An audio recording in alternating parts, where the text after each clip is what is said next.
गुरुर्ब्रह्मा गुरुर्विष्णुः गुरुर्देवो महेश्वरः गुरुर्साक्षात् परं ब्रह्म तस्मै श्रीगुरवे नमः। श्रीगुरुचरणकमलेभ्यो नमो नमः। श्रीगणेशाय नमः। श्रीसरस्वत्यै नमो नमः। आज जो हम लोग का पाठ है वो हितोपदेश का आज तृतीय भाग है हम लोग का। तो हम लोग में पूर्व में हम लोगों ने 18 श्लोक तक हम लोगों ने पढ़ा हितोपदेश में, नीति शास्त्र में। तो आगे कह रहे हैं उसी क्रम में, तो पुण्यतीर्थे कृतं येन तपः क्वाप्यति दुष्करम तस्य पुत्रो भवेद्वश्यः स मृद्धो धार्मिकः सुधीः। इसका तात्पर्य ये है कि जिस मनुष्य ने किसी पुण्य तीर्थ जगह में, पुण्य तीर्थ क्या होता है, जैसे अयोध्या हो गया, वृंदावन हो गया, बद्रीनाथ हो गया, जगन्नाथपुरी हो गया, ऐसे पुण्य तीर्थों में जाकर, सबरीमला हो गया, ऐसे पुण्य तीर्थों में जाकर जिसने तपस्या किया है, कठिन तपस्या किया है, उसी का जो पुत्र है वो आज्ञाकारी और धार्मिक तथा विद्वान होता है। समझ में आया? उसी का संतान यहाँ तक हम लोगों ने चर्चा किया था। आगे के क्रम में कह रहे हैं कि अर्थागमो नित्य मरो गीता च प्रिया च भार्या प्रियवादिनी च वश्यश्च पुत्रोर्थकरी च विद्या षड्जीवलोकस्य सुखानि राजन। और कह रहे हैं एक और बात इसमें कि को धन्यो भौभिः पुत्रैः कुशला पूर्णा ढकैः वरमेकः कुलालंबी यत्र श्रूयते पिता। तात्पर्य इसका ये है कि कह रहे हैं यहाँ पे कि संसार में केवल 6 ही सुख हैं। संसार में कितने सुख हैं? 6 सुख हैं। तो पहला सुख क्या है? तो कहा नित्य धन की प्राप्ति। क्या? नित्य धन की प्राप्ति। डेली पैसा आता रहे तो मन लगता रहता है ना। पंडित जी लोग का भी ऐसा ही है ना? है ना? पंडित जी लोग को भी हाथ में डेली पैसा आता रहे तो क्या है, तो फिर तो दया ही दया है भगवान का। तो कोई व्यक्ति हो, किसी भी मनुष्य के लिए हम लोग ले सकते हैं, सबके लिए है ये कि सब जिसके पास पैसा आएगा वो अच्छा रहे, खुश रहेगा। तो बोला नित्य धन की प्राप्ति, अर्थागमो नित्य अर्थ का आगमन हो, ऐसा पहला सुख। दूसरा सुख क्या बोला? आरोगिता च, जो आरोग्य हो, जो निरोग हो, ये दूसरा सुख है। एक तो पैसा आना और उसके बाद शरीर से स्वस्थ रहना, है ना, ये दूसरा सुख है। तीसरा सुख क्या है? प्रियतमा भार्या, ऐसी भार्या जिससे हम प्रेम करते हों। कैसी भार्या? जिससे हम प्रेम करते हों, ये तीसरा सुख है। चौथा सूत्र की सुख क्या है? तो स्त्री कैसी हो? जो मधुर बोलने वाली हो, ये हमारा चौथा सुख है। पांचवा सुख क्या है? तो पुत्र आज्ञाकारी हो। कैसा हो? आज्ञाकारी हो। तथा ये 6 तथा, और छठा क्या है? तो धन देने वाली विद्या हो। छठा सुख क्या है? तो धन देने वाली विद्या हो। ऐसा विद्या पढ़ें जो हम बूढ़े रहे तब पर भी हमें धन आता रहे। वो एक ही विद्या है। तो क्या है? पंडित जी की विद्या, कलम की विद्या। जो पढ़ा है, पंडित जी देखो बूढ़े हो जाए तब भी उन लोग को यजमान लोग ले जाते रहते हैं ना। तो जो आपका अपना जो विद्या है, आप वेद पढ़ रहे हैं, संस्कृत पढ़ रहे हैं, ये ऐसी विद्या है कि कोई भी विद्या हो, आपके पास विद्या है तो जीवन के अंतिम सांस तक आप उससे धन कमा सकते हैं। ठीक है ना? आगे एक और बात बोला उन्होंने, को धन्यो भवभि पुत्रैहि। जैसे किसी ने कहा भी है कि अन्न की कोठी मतलब कोठला यानी माने अन्न खूब भरा पड़ा हो, अन्न को भरने वाला, जो क्या बोलते हैं उसको आप लोग, असमर्थ, अन्न को भरने में जो असमर्थ आढ़क के पात्र, मतलब हिंदी में बोलते उसको अढ़ैया, पसेरी आदि के नाप के पात्र को जो नहीं बोलते, जिससे अन्न को जो तौलता है, हाँ, तो उसके समान बहुत से पुत्रों का क्या लाभ। माने धन को नापने से, नापते हम जब, तो कितना अन्न चढ़ता है, 250 ग्राम में बहुत सारा अन्न चढ़ जाता है, 1 किलो में बहुत सारा अन्न चढ़ जाता है ना। तो वो चढ़ने पे जो अन्न होता है, उतना सारा भी पुत्र होने से क्या लाभ है। 1 किलो में कितना चावल चढ़ेगा, गिनती करेंगे तो बहुत होगा ना। हम लोग गिनती तो कभी किया नहीं, फिर भी बहुत सारा होगा। वो लाख तो नहीं होगा, फिर भी 50,000 तो होना चाहिए, नहीं 50,000 तो 10,000 तो चावल होना चाहिए, है ना। तो जितना वो चावल 1 किलो में चढ़ा अन्न, है ना, उतना अन्न के बराबर पुत्र होने से क्या लाभ। तो बोला कि वंश की सहायता करने वाला तो एक ही पुत्र अच्छा है। जो वंश को, मैंने एक ही पुत्र, वंश को नाम यश कृति दिलाने में एक ही पुत्र काफी है। वो ढेर सारा पुत्र करने का कोई मतलब नहीं है। आज जो पहले पहले हमारे भारत की जो मूल थी, जो अंतरिक्ष में गई, उनका क्या नाम था, कल्पना चावला। अपने माँ बाप का उन्होंने नाम अभी तक अमर है ना, बेटी थी ना वो। तो देखो, बेटा हो या बेटी हो, उसमें कोई भेद नहीं है, परंतु वो संतान है ना, पुत्र भी संतान है, बेटी भी संतान है। तो संतान, मैंने क्या बोला, बहुत सारा संतान उत्पन्न करने का कोई मतलब नहीं है। एक ही पुत्र हो, एक ही संतान हो, एक ही पुत्री हो, परंतु वो तारों में चांद हो, जो हमारे कुल की, हमारे समाज की, हमारे देश की नाम का गौरव करने वाली हो। तो वो 100 में से वो अकेला अच्छा है, ठीक है ना। यही शास्त्रकार कहना चाह रहे हैं। और कहा इन्होंने कि इससे पिता की प्रसिद्धि और प्रशंसा होती हो। माने उस पुत्र से पिता की प्रसिद्धि और प्रशंसा होती हो। ऐसा पुत्र एक ही है तो काफी है, 1000 करके और बदनामी आता है। नहीं, मैंने बेटा चंडाल भी निकल गया, दुष्ट निकल गया, लुटेरा निकल गया, गांजा शराब पीने वाला निकल गया, तब भी पिता का नाम होता है। हाँ, वो उनका वो लड़का बहुत दारू पीता है, उससे भी नाम होता है, परंतु वो नाम से अपमान होता है, पिता का सर झुकता है, नीचे होता है।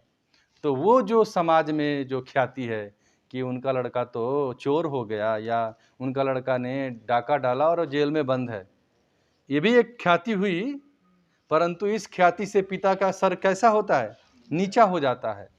तो ऐसा पुत्र होने से ना होना अच्छा है।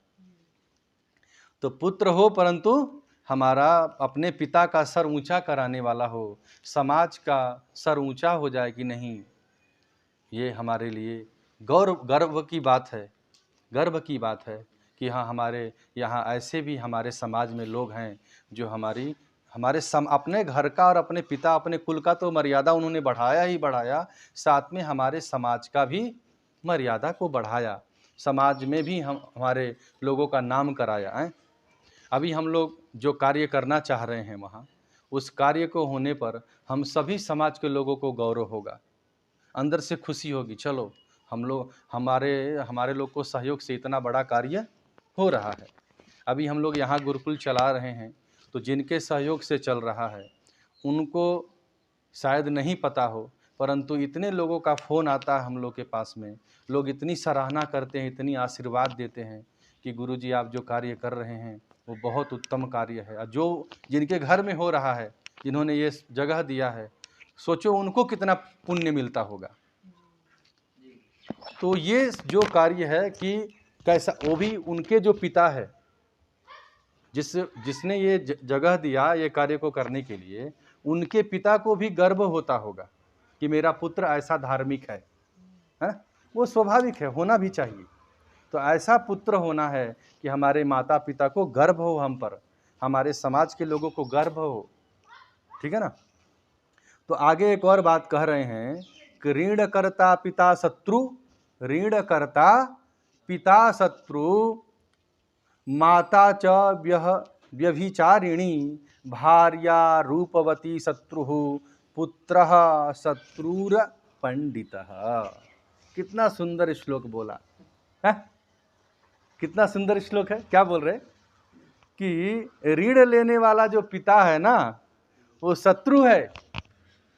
ऋण लेके बोझ लेके चला गया और बेटा के ऊपर छोड़ के चला गया, ऐसा जो पिता है वो शत्रु है, वो पिता नहीं है। शास्त्र कह रहा है कि ऋण करता पिता शत्रु, ऋण लेने वाला जो पिता है वो पुत्र के लिए शत्रु के समान है। और बोला माता च व्यभिचारिणी, जो माँ व्यभिचार करती है, चरित्रहीनता करती है, वो भी शत्रु है। वो भी माता जो है शत्रु के तुल्य, वो भी शत्रु है। समाज में पुत्र का मर्यादा डाउन हुआ ना। कोई भी कह सकता है तुम्हारी माँ तो ऐसी थी, तुम्हारा परिवार तो ऐसा था, तो उससे भी जो पुत्र के लिए तो शत्रु के समान उसने करके गया कार्य। फिर आगे कह रहे हैं रूपवती स्त्री भी शत्रु के समान होती है। बहुत सुंदर आपकी स्त्री हो तो आपको चिंता लगा रहेगा कि मेरी स्त्री को कोई देख तो नहीं रहा है, मेरी स्त्री इधर उधर तो नहीं जा रही है। स्वाभाविक है। ये हम जो बातें कर रहे हैं ये हमारे जीवन में घटने वाली बातें हैं। ये नीति शास्त्र क्या है, तो हमारे व्यवहार में जो घटने वाली बातें हैं उस बातों को ये बता रहा है। तो रूप सुंदर रूपवती स्त्री भी शत्रु के समान है पति के लिए। और कहा आगे कि और मूर्ख पुत्र भी शत्रु है। माने पिता के लिए मूर्ख पुत्र होना भी पिता के लिए शत्रु के समान है। कैसे? अभी आप मत पढ़ो, छोटे में पिताजी कितनी धुलाई करते हैं, करते ना। तो थोड़े देर के लिए पिता और पुत्र में शत्रुवत भावना रहती है। पिता को पुत्र नहीं देखना चाहता है, पिताजी डेली डांटते हैं, डेली बोलते हैं पढ़ने के लिए। अभी कभी यहाँ अंकेश जी महाराज हैं, इनको ज़्यादा डांटता हूँ तो ये अंदर ही अंदर सोचने लगते हैं, है ना। पर डांटता इनके हित के लिए है कि अच्छे से करो, अच्छे से गलती मत करो। जो यहाँ से जो निकलेगा उसको दुनिया किसी कोने में उसका कोई उंगली नहीं पकड़ेगा। जो हमारे यहाँ से जो निकलेगा, इतना यहाँ रगड़ाई है ना, तो रगड़ के माने जला के सोना तपा के निकालने का काम है इधर में। तो हाँ, थोड़ा कष्ट तो है। आप कहीं भी जाएंगे, पढ़ना है तो कष्ट करना होगा, आपको परिश्रम करना पड़ेगा। तो फिर आगे एक और सुंदर बात आप लोगों को सुनाता हूँ। क्या बोल रहे? अनभ्यासे विषम विद्या अजीर्णे भोजनम वृषम, विषम सभा दरिद्रस्य वृद्धस्य तरुणी वृषम। क्या सुंदर बात है कि बिना अभ्यास की जो विद्या है वो विष के समान है। आपको पढ़ा दिया जा रहा है डेली और कल पूछता हूँ तो आपको पता ही नहीं, तो आपको तो अब गुरुजी जैसे पूछा तब तो वो विद्या जो है ना जो कल याद नहीं है आपको आज, तो आपको विष के समान है। ओह, नहीं पूछते तो अच्छा होता गुरुजी, उस विद्या के बारे में चर्चा नहीं करते तो अच्छा होता। तो वो विद्या बोला बिना अनभ्यासे विषम विद्या, बिना अभ्यास की जो विद्या है वो विष के समान है। और बोला अजीर्णे भोजनम विषम। और क्या बोला? अजीर्ण होने पर, अजीर्ण का मतलब है अपच होने पर। आपको जैसे गैस हो जाए, एसिडिटी हो जाए, होता है ना बहुत सारे लोगों को, तो ऐसी अवस्था में कोई भोजन करे तो भोजन उसके लिए कैसा है? विष के समान है। वैसे ही बोला दरिद्र मनुष्य के लिए भी संसार कैसा है? तो विष के समान है। जो दरिद्र है, धन से दरिद्र है, विद्या से दरिद्र है, समाज से दरिद्र है, उसके लिए संसार कैसा है? तो विष के समान है। वैसे ही बोला कि वृद्धस्य तरुणी वृषम, वृद्ध पुरुष के लिए उसकी जो युवती स्त्री उसके लिए कैसा है? तो विष के समान है। अब मैं वृद्ध हो जाऊं और मेरी पत्नी 16, मैं हो गया 50 वर्ष का, मेरी पत्नी आ जाए 16 वर्ष का, तो मेरे लिए जो मेरी स्त्री है वो विष के समान है। इसीलिए हमारे यहाँ शादी जब होता है तो जोड़ा हम लोग कैसा देखते हैं? सम देखते हैं, मैंने 2 साल 4 साल बड़ा हो, है ना। वैसे तो लोग बोलता है वर से कन्या से बर 2 गुना बोलता है, मैंने बर से, कन्या से 2 गुना बर होना चाहिए। परंतु वो पहले लोग करता था, परंतु अभी क्या है कि जैसे जितनी कन्या है उसके 2 साल, 1 साल 2 साल बड़ा छोटा रहता है तो चलता है, पर बहुत ज़्यादा छोटा होना भी अच्छा नहीं है और बहुत ज़्यादा वृद्ध होना भी अच्छा नहीं है।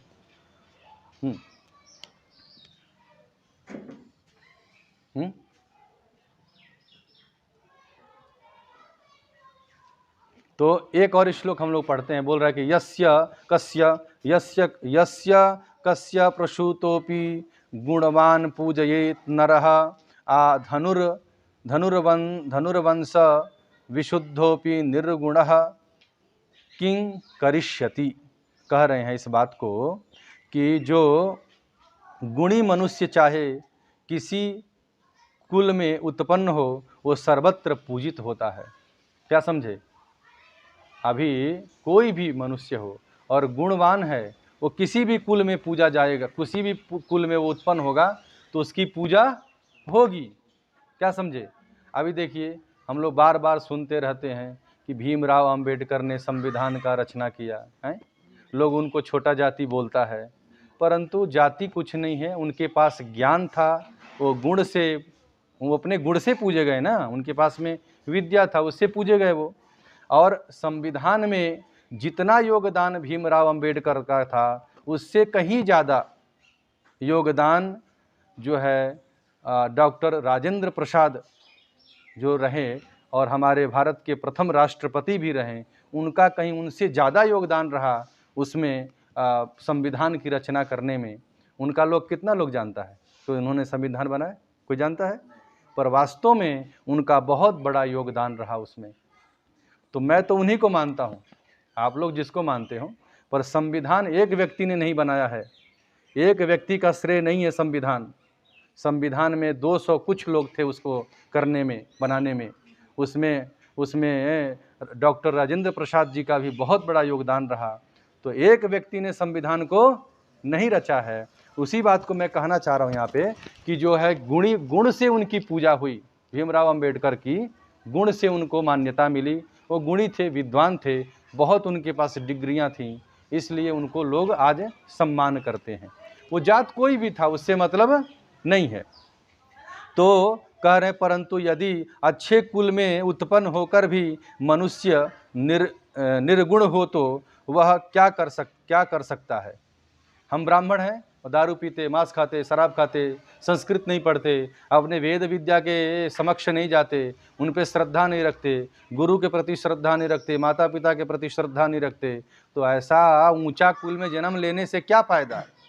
कोई फ़ायदा है क्या? नाम का ऊंचा, कोई काम का नहीं। हम लोग भेद करते, वो दूसरा जाति, वो दूसरा जाति।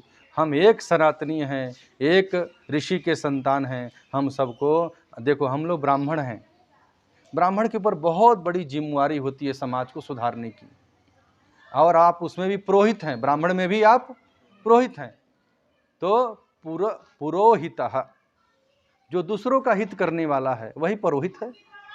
तो हम लोग दूसरे का हित करने वाले हैं, हम समाज को जोड़ने वालों में से हैं, हम लोग तोड़ने वालों में से नहीं हैं। हमारा तोड़ने का कार्य नहीं है। तो इसी बात को कह रहे हैं कि आप ऊंचे कुल में जितना भी जन्म ले लें, परंतु आपके अंदर गुण नहीं है तो वो ऊंचा कुल का लेबल लगाने से कुछ नहीं होने वाला है। तो कह रहे हैं कि जिस काम का है, जैसे धनुष अच्छे बांस का बना होने पर भी यदि उसमें गुण, यानी माने खूब सुंदर धनुष बना हो, उसमें तार ही नहीं बांधो, आप रस्सी ही नहीं बांधो, तो उस धनुष का कोई मतलब नहीं है। वैसे ही ऊंचे कुल में जन्म लेने से कोई मतलब नहीं है, आपके पास गुण नहीं है। तो फिर आगे कह रहे हैं कि वह क्या काम कर सकता है? कुछ भी नहीं। वंश शब्द से 2 अर्थ लिए जाते हैं। क्या क्या? बांस और कुल, बांस और कुल। तो लोग कहते हैं वंश का मतलब क्या है? बांस और कुल। तो बांस और कुल है, इसीलिए माने ऊंचे कुल में जन्म लेने से कोई मतलब नहीं है, ठीक है ना। चलिए इसी पर हम लोग अपना आज का कक्षा समाप्त करते हैं। ओम सर्वे भवन्तु सुखिनः, सर्वे सन्तु निरामया, सर्वे भद्राणि पश्यन्तु, मा कश्चित् दुःखभाग् भवेत्। ओम शांति शांति शांति। सर्वेभ्यो नमो नमः।